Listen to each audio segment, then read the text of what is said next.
Are we? There we are. Hello. Welcome, everybody, to the February 16th session of Live Hangouts with Cascadia. I'm Christina Evans, Director of Biz Dev, here with Kelly Johnston and Emily Murray. Over this and the next couple of weeks, we'll be deep diving into a three-part series on branding and Amazon fulfillment. I, as well as our office admin, was lucky enough to visit a fulfillment center in Kentucky last week and wanted to share a little bit of our learnings from that in the context of how this affects brand owners. So in this first part tonight, we'll focus on branding as a marketing exercise. What options does Amazon offer to brand owners for marketing, and how does fulfillment play into that? So part two will deep dive into the operational aspects of being an Amazon seller with a brand and how Amazon's fulfillment network impacts brand owners who use it. Part three, we'll talk about those sellers who sell other brands and how Amazon's fulfillment network affects them. So I really, truly did enjoy my visit to the fulfillment center. It was super interesting to me how Amazon stores products. So there's rows and rows and rows of random products in bins. There's no like rhyme or reason to anything. You could have a brush next to shampoo in the same bin as a cell phone case cover and God knows what else. The only real organization in the fulfillment center that I went to was the suits and apparel were all in one climate controlled area of the fulfillment center. With the suits, they were all hanging. I was most surprised by they were hanging very nicely on a rack in like poly packaging, as if they either had been just pressed or ready to just take off the rack and be worn. So that was really surprising to me. The shoes were close to the suits and apparel, but in a whole other area, like millions of pairs of shoes from floor to ceiling. So otherwise, everything else was all completely mashed up together. From just a naked eye, it looked like there was really no rhyme or reason to where everything was sitting. The thing that I liked best about my visit was just seeing how all of the pieces came together. As a company, Cascadia consults with sellers from A to Z. So really seeing how all of the advice that we dispense comes into play once it's been purchased by a consumer was very eye-opening for me. And I think the thing that I was most surprised by during my visit was how quickly each of the staff work. So they make very quick decisions based on recommendations that are provided to them by a plethora of systems that are, of course, proprietary to Amazon. Every time we asked questions about, well, how does this do this and why does it do that, even down to the types of, somebody asked about the types of rollers that were on the conveyor belts that dispense the packages to different chutes so that they could be marked for something. He said, our guide was like, well, that's proprietary. They wouldn't even talk about where they get their parts and obviously certainly not the algorithms on how it knew to do what it did. But their automated systems work. They work through the labeling and the packaging within mere seconds. It was amazing to watch. So something, I can't remember off the top of my head how long it takes from the time that they get an order until it was ready to be basically shipped out of the center, from the time that it was packaged or picked and packaged and taped up and labeled. I mean, minutes. That's how fast that system worked. So that was amazing to me. For our investigation into, sorry, I went off on rails there. For our investigation into how Amazon fulfillment impacts marketing that brands do, we'll cover three different aspects of branding. First, there's brand registry. Second would be enhanced brand content or enhanced marketing content. And third would be product images and labeling. Emily, can you talk about brand registry? Tell us what that is, what that's about. Sure. Okay, so brand registry is a tool that's used in Seller Central to help sellers gain editorial control of their listings, is pretty much what it comes down to. So what I mean by that, by editorial control, is that they're the ones that only have the rights to edit products that have been loaded into their catalog by virtue of having their own brand name attached to the listing. So what this means is that you need to register your brand name exactly as it is trademarked, and you should get a trademark if you don't already have one. And then be super duper careful about your listings and make sure that they are exactly as you want them. They're loaded with the correct punctuation and spelling, and don't accidentally upload items without matching your brand exactly. I know I'm not the most detail-oriented person sometimes, but this detail is completely important and makes a huge difference in the world of brand ownership, and specifically to Amazon, because a lot of these things actually just come down to what a computer reads. So it's case sensitive, and if you only have the capital letter and the rest are lowercase, but your brand name is actually all uppercase, it's not going to recognize it. That doesn't count. So you have to be careful with that. So that's basically what the brand registry is. What it's not is a way to control distribution of the thing. So basically what I mean by that is that if somebody bought your item on sale or at a discount, if you're boosting your sales, as long as it's truly your product, another seller can sell that product on your listing. Amazon here adheres to a very strict reading of the first sale doctrine, which is that anyone can resell an item once they've purchased it and they own it. So there's a lot of legal precedent for this, which is why Amazon doesn't default to protecting brands through gating. That is a thing now, and it does appear to require brand registry. So Kelly, you have been working on this more. What do you think about brand registry and brand gating and what all of that means? Well, there are changes. Starting last summer and fall, we saw the changes to the fees in certain subcategories and to list certain brands. Then we saw the terms of service change with the reviews, which was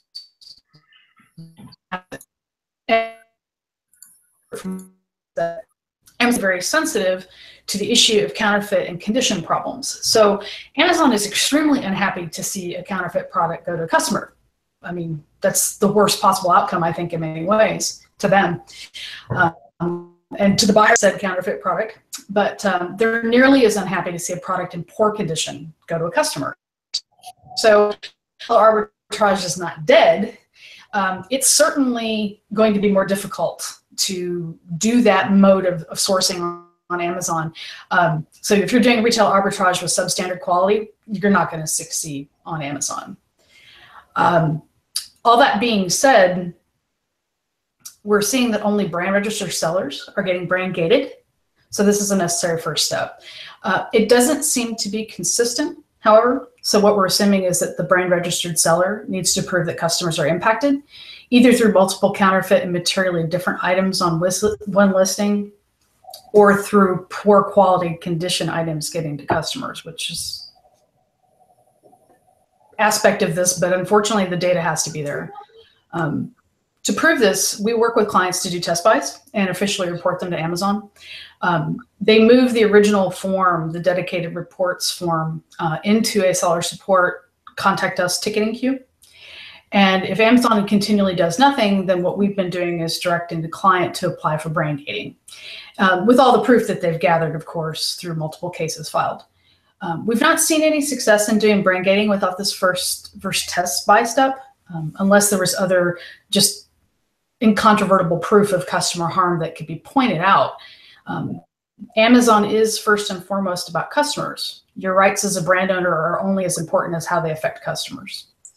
So there is a path to brand gating, which is exciting for me. We get this question quite a bit. In fact, I was talking to somebody today about it, wanting advice on just the whole process. So it's great to see that we're starting to see more clarity in how that process is working now that we're a couple of months in. To revert back to my time at the fulfillment center, I'd like to say the most interesting aspect of what we saw, and I mentioned it a little earlier, was how quickly the fulfillment center associates are working. I remember talking to a client months ago, and they were convinced that if the product is really poor quality, that the Amazon associate at the fulfillment center would reject the inbound shipment, and it'll never go to customers. But what I saw was that they're moving really, really fast. They aren't really looking closely at anything that comes in particular, if it's in a box. They'd never know if the item was damaged in transit or not. And they don't have time to fix it where they are because that's not their role. That's not what they were there to do. So you, the seller, are responsible for mitigating for that and for making sure your packaging is tough enough for Amazon, because they sure don't have time to do it for you. So, all right, let's go to enhanced brand content. Emily, what is that and why is it valuable for sellers? So great news. There's a brand new thing within Seller Central that's going to make all of this really awesome, but it doesn't work. So that's the it doesn't really work at the moment. Seller support says that they're working on it. So that's a thing that we're dealing with. But basically, enhanced brand content is pretty much just basically a new widget in Seller Central that allows sellers to update a variety of information to Amazon and just make it a little bit more snazzy, a little bit more great. It's similar to what is going on with vendors with the enhanced marketing content, but within Seller Central, it's called enhanced brand content. So basically, Amazon is recognizing that there are a lot of sellers now on the platform who actually are brand owners, and brand owners aren't just to be found on Vendor Central. And so this is a good move, actually. There are a bunch of legal disclosures that brand owners are supposed to make, like official warranties and like MSDSs and other safety information that they want customers to know about. And vendors have been able to update this for many years, but sellers haven't, which doesn't really seem fair, because I can be a seller and actually really care about these things and have the MSDS and be all on the up and up. So, so this is great. In addition to this kind of content, enhanced marketing content is also available, which is a unique website style feel to the detail page content. Typical detail page content is like title, images, bullets, and the description, and that's pretty much it. You can keyword a lot of it and optimize it for conversion, but at the end of the day, it's just pictures and words, or pictures without words, I should say, and pictures without words don't do much. So if you're following Amazon's pictures without words, and then words without pictures. And if you're following Amazon's requirements, then that's all that you can do. But with EMC, it allows you to kind of break out of that and put images that have words in them and different things like that. It allows you to have your brand name, your tagline, lifestyle action shots, descriptions of keywords, and sort of usability information that technically isn't permitted in the photos section above the fold, where the usual photos go off to the left that you're used to seeing. My favorite example of this actually is the KitchenAid standing mixer. It's really beautiful content. You should definitely search it. You just scroll down the page after you search for it from the manufacturer section, and there's great information in there. And Kelly, I've already mentioned terms of service a few different times. Why is enhanced marketing content the right answer for a lot of people, do you suppose? Because you do amazing marketing content. No, I know. You do though. It's true. Just plugging you. EMC is the right answer because nearly every catalog category prohibits the use of text and images and has for ages. If you look at an Amazon Basics listing, like our absolute favorite, the portable Bluetooth speaker, there are no words in images at all, except the image that shows a diagram with the length and width and all the dimensions kind of put out there, which is kind of cool.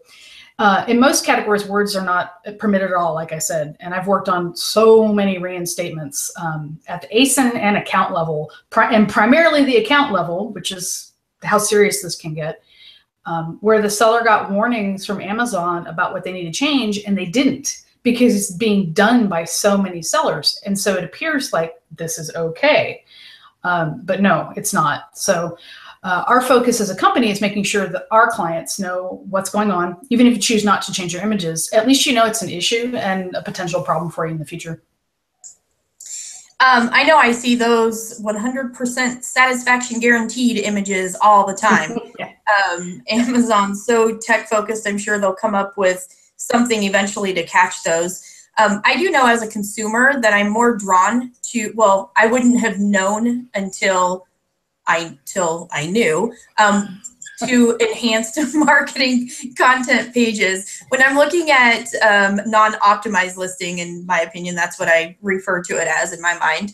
When I'm looking at enhanced marketing content, it just looks better. It's laid out better. It's more appealing. And it feels to me as a consumer that the person selling that product that I'm looking at takes their stuff more seriously. I don't know why.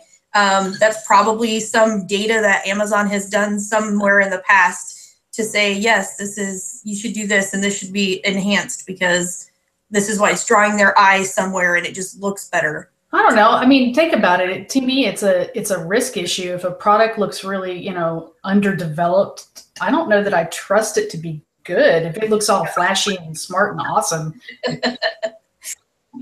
I think it makes me think better things. I think it's a subliminal messaging thing that Amazon has certainly kind of turned into the gold standard of internet marketing.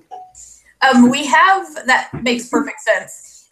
We have a couple of questions. One of them will require us to revert back to talking about gating. But also while we're on brand registry, they said, wait, I thought you could have type on photos if you are brand registered. Emily, do you know, or Kelly, is that a compliancy type question? No, it's against terms of service unless you're using enhanced content, as far as I understand. That's my understanding also. Yeah, it's not okay. So if you're brand registered, you can have type on photos. No. Okay. Just making sure that the question is, I thought I could have type on photos if I am brand registered. No, you can have type on photos if you use enhanced marketing content or enhanced brand content. Okay. But just because you are in the brand registry does not mean anything apart from giving you editorial control of the listings and control over what's put out there.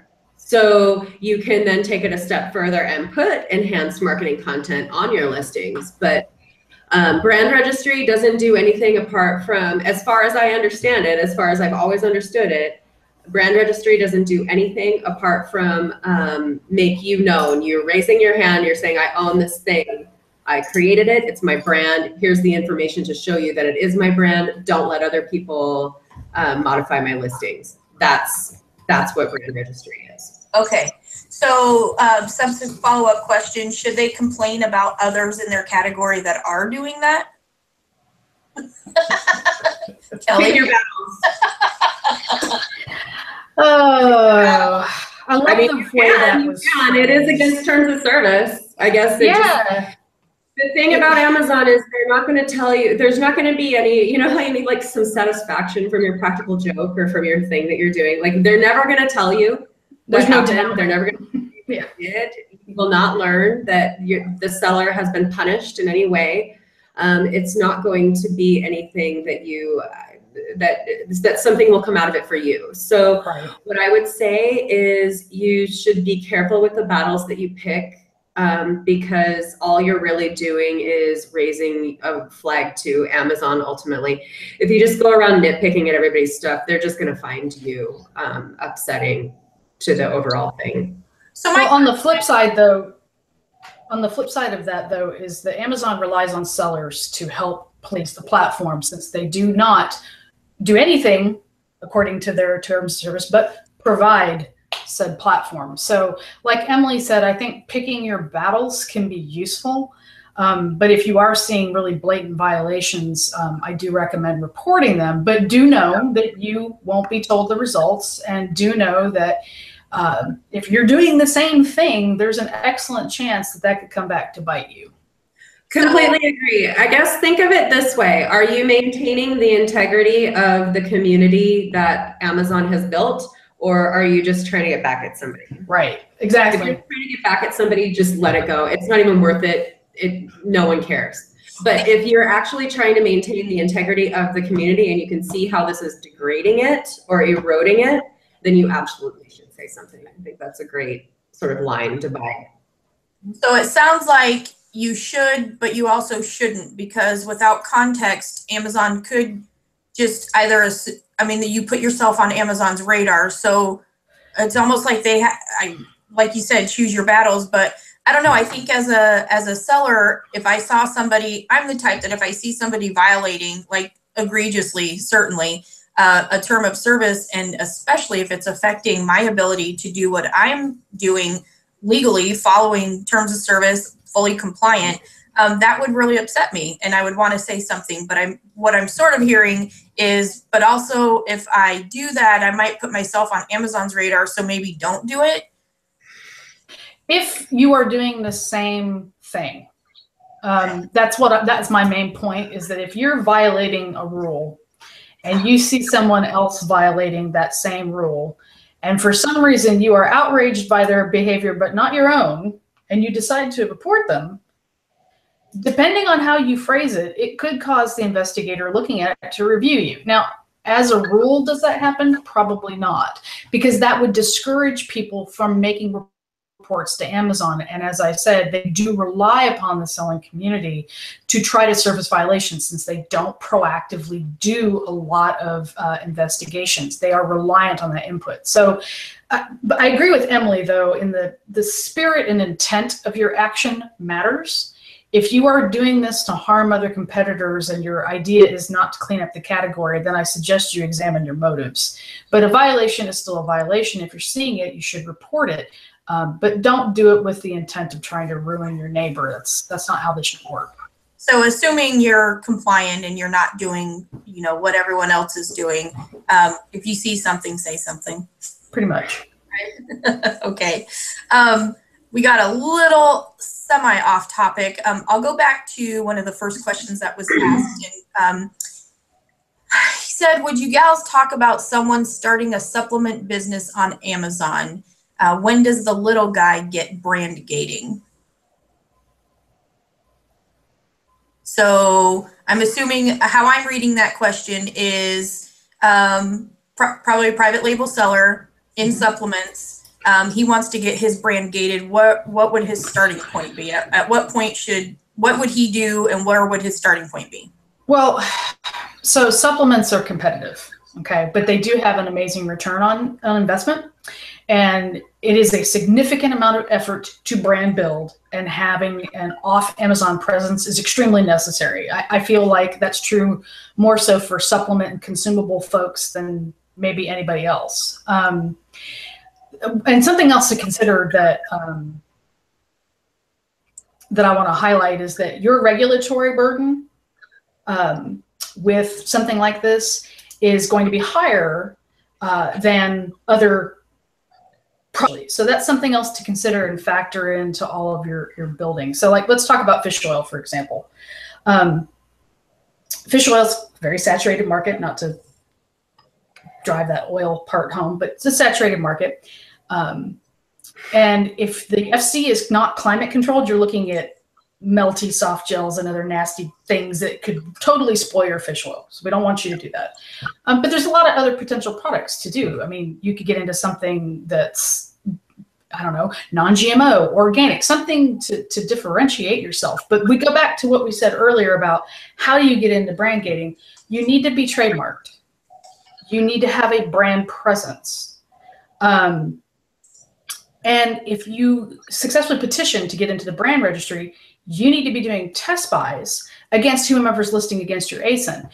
Because those test buys, like we were talking about, will trigger the brand gating. Amazon is looking for data to verify that your brand is being victimized by counterfeiters and or people who are just listing their random fish oil against you. That data matters. And so you've got to file the cases and do the footwork to get that brand gating as the, quote, little guy. Okay, so I'm apparently that was two separate questions and I read them together. Oh, damn it, Christina. I'm sorry. I'm just messing. Okay, so the question was, when does the little guy get brand gating? Which I think you just answered. And yes, then I just did that. Subsequent question was, would we talk about someone starting a supplement business on Amazon? Okay, so flip all that around, people. I'm very sorry. So yes, starting a supplement business on Amazon is definitely something that you can do. As I mentioned, high investment, but also very high return. But you do have that regulatory burden that I mentioned, because anything that's going in or on the body is going to have a lot of regulatory compliance that's necessary. Hey, we do that, just saying. And remember, again, with the FCs, depending on whether it's climate control, can really mess with things like fish oil, for example, or krill oil, or any of that kind of stuff. So we don't recommend fish oil for that reason. But there's so many other potential products. I mean, again, differentiate yourself. Organic, non-GMO, etc. So, yeah, you can do it, but that off-brand or off Amazon presence, having your brand in a row, your compliance in a row, all of that, significant investment, but potentially a very high return. And it just takes time. The subsequent question to that, which I am very happy to answer, is who can help me with regulatory other than the manufacturer? Cascadia. Just one of the many things that we do. We have a full compliance team that specializes in just those things. So making sure that what you are attempting to bring to market is safe and healthy and compliant and isn't going to harm people and all that good stuff that makes people want to come back and buy your product over and over and over. We can do that for you. That's absolutely one of the things that we do every single day. And you can always reach out to us and ask. I'm probably the one you'd end up talking to. So happy to get you additional information if you want more in-depth detail. We totally got off rails on that. Thank you, Bob, for your questions. We appreciate it. Let me get back to my thought processes. When I was at the fulfillment center, I went to an imaging studio. So apparently this isn't part of the regular tour. It was exclusive to the people that were in that group, apparently. And it was at least, I would say, probably 50 to 100 of imaging stations, which essentially looked like if you walked into like a JCPenney portrait studio, it was like 100 of those set up in this super creative, like grungy garage room with people taking pictures and designers setting out apparel and all different types of products, designers editing final pictures and all that good stuff. We were told in the tour that these images are requested and paid for, but our guide wasn't sure if that was just for vendors or for sellers. I did reach out to him to get some additional information, which maybe we can follow up with on in a later session. Our specialty is on sellers due to the much better return on each individual sale as a seller. So our experience as a company is more limited on the vendor program.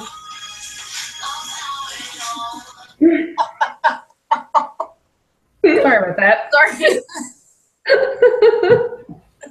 Sorry.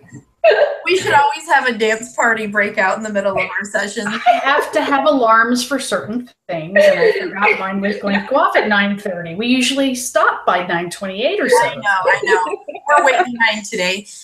I'm really hoping that this imaging request gets added to the enhanced brand content. I think that would be amazing to be able to say, hey, I have this product and I want these amazing images that we all know are going to be compliant because they're taken and edited and uploaded by Amazon employees. So I know that we talked a bit about product images already while we were talking about enhanced brand content. Let's dig deeper into labeling and how brand owners should approach labeling their products within the fulfillment centers. Excuse me. The first aspect I wanted to talk about is how FNSKUs work. And I said that all in the acronym because I said FNSKUs at the fulfillment center and somebody thought I was trying to tell the guide off. So that was a nice little side conversation. No, I wasn't telling him off. We get a lot of questions from sellers on why they need UPCs if we're advising them to use FNSKUs instead. When I was touring the fulfillment center, I was seeing that the stickers either had ASIN barcodes, starts with a B, or FNSKU barcodes, which start with an X. Basically, what I was seeing is that Amazon can barcode sticker for you, but those are the two options, the only two options that you have. They really don't use the UPC sticker at all. Emily, what's up with that between the UPC and FNSKUs and any other acronym you can come up with? Okay, so this one's going to be confusing, sorry. Step one, you have to get UPCs. You can list without them, but it requires getting brand registry and selecting your unique identifier, like a model number or something. But it's a really aggravating process. I might have cried trying to get it to work. You totally did. Unless you're in apparel or shoes where UPCs are prohibitively expensive, just bite the bullet and just buy some. You can go through GS1. You can Google them, GS number 1. That's Amazon's approved recommendation, but there are still plenty of other reputable resellers. So just do a little bit of homework and decide what feels the best to you. Step 2, then you list the product with the UPC. So you bought your UPC, now you're going to list your product and you put the UPC in there. This is the only time you'll actually use it as a brand owner. And for most sellers on Amazon, that's true. Step 3, then convert the listing to FBA and make sure it says Amazon barcode, not manufacturer barcode when you convert it. Step 4, print the FNSKU label and sticker your box, or have it permanently printed on your box, which is also possible. The only rule of labels is that it has to be permanent enough to last for up to 3 years in an Amazon FC. So sometimes sellers put the UPC on an inner box and the FNSKU on an outer e-commerce ready sort of box, like a more sturdy cardboard kind of box. This way the UPC doesn't show at Amazon because they only allow one barcode. And you can double up on the e-commerce packaging in Amazon barcode, making it by making it in one overbox. Generally, though, most sellers who only sell online will only ever need to print the FNSKU on their box. So that's the most important part. So to recap really quick, step 1, you get the UPC. Step 2, you list the product with it. Step 3, you convert it to FBA as Amazon barcode. And step 4, then you print the FNSKU permanently onto your packaging. Can I jump in just a second? I want to note that the FNSKU is really Amazon plus the seller. So it's unique to you, your account, and product. And that's huge because it means no other seller can sell using your FNSKU. So the factory can't copy your product exactly and list it on Amazon too, like they could if you printed it with a UPC. So with the UPC, they could just make an extra quantity of your product and then list it on the listing you built, and you wouldn't be able to do anything about it. And because that's exactly the same as your product. But by using the FNSKU printed on the box, you are now differentiated, so separate. And you can see if another seller is finding an alternative source for your products, not just the method mentioned before about selling items bought on discount sites or on sale. So when you're working on the hijacked listings, for example, we'll have the correct version with your FN SKU. The other seller's versions, whatever they are, will not have that FN SKU. So it makes reporting and managing the brand distribution so much easier. Somebody asked, what about buying them on eBay? And I replied, no. No. I replied, no. Caps, don't do it. Somebody expound on why not to do it. We know not to, but why? So last summer, I want to say like July or so, there was this weird half-hearted effort by Amazon to drive all sellers to get GS1 compliant UPCs. And that's sort of like there was a bunch of enforcement and some emails went out and then nothing. So I'm not sure exactly what happened with that, but discussed earlier, the GS1 compliant UPCs are trackable. They are in an established database. If you are buying UPC codes off of eBay, if I'm understanding correctly, you're not buying the UPC. You're not actually in possession of it. It still belongs to somebody else. It's like you're renting them. And they can't be traced back. And so they lack that credibility that the GS1, which is kind of the global standard, which I believe is what GS stands for, that's what that's for. So don't buy on eBay. Don't buy at a lot of places. Do your homework. And again, unless it is just absolutely prohibitively expensive, get your own UPCs. Again, building your product and your brand takes time. If this were easy from top to bottom, we wouldn't even be here. People wouldn't need us. They'd be doing everything right. So do it right the first time. Get a GS1 compliant UPC. Don't buy from eBay. No, bad seller. And if you see something, say something. Yes. This person said, I said, don't do it. They said, I'm going to. You can't stop me. And I said, perhaps not, but Amazon certainly can. And we'll be here. Cascadia will be here for you if and when that happens. And I'll be happy to talk about the concept of Schadenfreude with you. That is a lot of information tonight. I sincerely appreciate you ladies being here and answering the questions. We appreciate you being here listening, everybody, whether you're here live or chose to listen to the replay. We appreciate it. The whole point of these sessions is to kind of share our brains with you as best we can in regards to the trends that we see coming across our desk, questions that we get from clients and potential clients. And we're happy to answer any questions here anytime. As well as when we're not doing our live sessions. As usual, you can contact us after session time via telephone 206-202-0222. That's a lot of twos. Or via email to info@thinkcascadia.com. Also, you can visit our website, www.thinkcascadia.com. Pretty much everything that we could possibly help you with is there in video, text, our blog. Reach out to us. If you have any questions, even if it's not about what's here on the episode, feel free to reach out. We're happy to answer any questions you have. We appreciate you being here with us. And Bob, yes, I do have a free 15 or 30-minute consult. Give me a call, 206-202-0222. Thanks for being with us tonight. We'll see you next week.